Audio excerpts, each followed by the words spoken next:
Myanmar থেকে আসা গুলিতে আহত টেকনাফের শিশু হুজাইফা আফনানের চিকিৎসা চলছে রাজধানীর জাতীয় নিউরো সায়েন্স ইনস্টিটিউট ও হাসপাতালে। শিশু হুজাইফার শারীরিক অবস্থা আশঙ্কাজনক। মঙ্গলবার রাতে তাকে ঢাকার হাসপাতালে আনা হয়। এর আগে দুপুরে উন্নত চিকিৎসার জন্য ICU ambulance Chattogram medical college হাসপাতাল থেকে তাকে ঢাকার উদ্দেশ্যে পাঠানো হয়।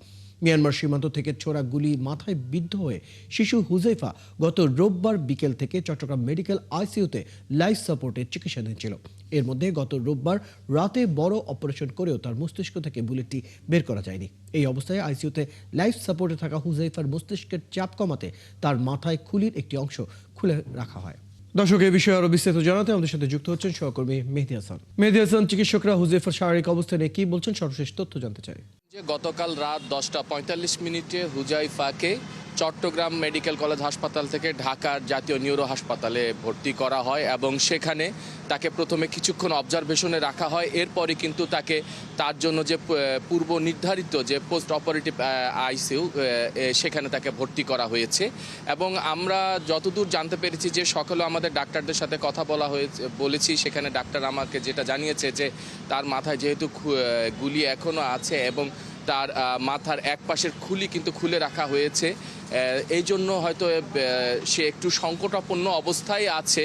ডাক্তাররা হয়তো কিছুক্ষণ পর একটা বোর্ড গঠন অবশ্যই তাদের সে পূর্ব পরিকল্পনা অনুযায়ী গঠন করা আছে। তারা হয়তো বোর্ড মিটিং শেষে হয়তো জানাবে যে তার যে চিকিৎসা, যে হুজাইফা যে এখন যে অবস্থায় আছে তার আসলে চিকিৎসাটা কোন দিকে যাবে, প্রথমে কিভাবে অপারেশন করা হবে এবং অপারেশনের পর কিভাবে তার আসলে চিকিৎসাটা শুরু হবে করা হবে, সেই বিষয়ে হয়তো একটা পরিকল্পনা নেওয়া হবে এবং সিদ্ধান্ত গ্রহণ করা হবে।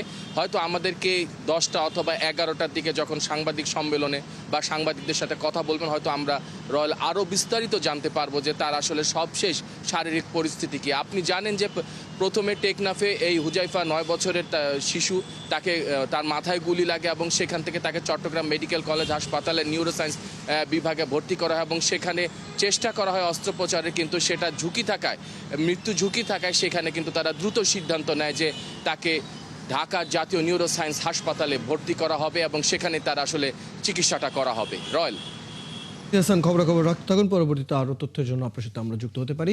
দর্শক, আমাদের সাথে আমাদের সহকর্মী মেহেদী হাসান যুক্ত ছিলেন, জানাচ্ছিলেন হুজাইফার শারীরিক অবস্থার বর্তমান খবরাখবর।